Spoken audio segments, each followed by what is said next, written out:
Welcome back to the Tahoe Tonight Show. We've got a very prominent guest up next. It's Mark Salmon. He's very prominent in the business community, also in the real estate community. Mark, we've had some unfortunate news this past week with a couple of members on City Council for our mayor and mayor pro tem. How does this affect, and why is it important to talk about this based on what happened at the last City Council meeting?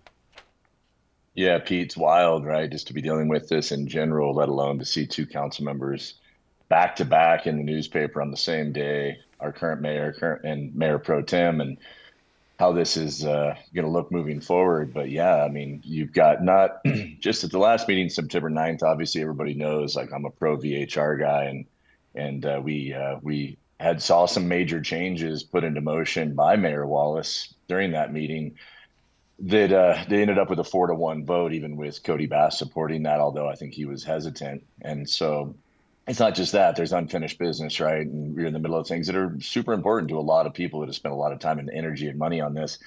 And we'll have the first reading of this revised ordinance coming October 21st. And what's it going to look like? Who are we going to see there? What's going to be the number of council members? You know, how are these votes going to pan out for not just that topic, but others? So let's talk about that motion that was passed on the 19th. You said it was a 4-1 margin. It talks about eliminating the 150-foot zone for VHRs.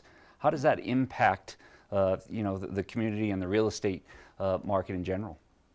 Yeah, if everybody knows, Measure T was overturned because of its discriminatory nature. The new ordinance rolled out. They put an arbitrary number on this buffering. And so essentially 150 feet, if you have a VHR permitted within 150 feet of your property line, that you would not be able to get a permit. Of course, we showed all the reasons why that was a bad idea, including, the rollout was supposed to give permits back to those that lost theirs in 2021 and still own their property.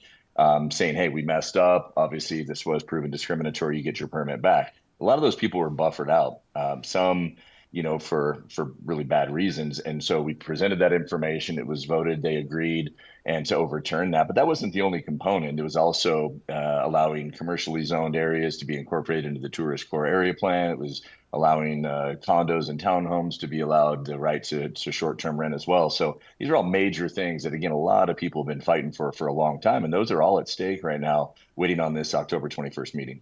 So you talked about that fight. It was a legal fight that made some of the changes. What are you hearing in the community about potential legal challenges if the vote gets overturned? It's a great question, Pete. And I'll be honest with you. I mean, yeah, we have the same attorney, and now we never were backed by big money. We financed it ourselves, but now we are.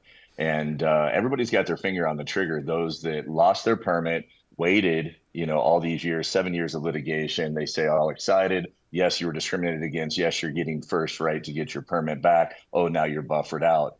And we've told them to pause, because we felt like we had traction. We had this recent motion. But if that doesn't, who knows if Mayor Wallace is going to show up? Is she going to resign? How this vote's going to play out? Will it be a draw? Will it go back to the drawing board? Those people aren't going to wait forever, and they are ready to sue and go after the city. When you have that many people, it turns into a class action lawsuit, and it's very dangerous for the city.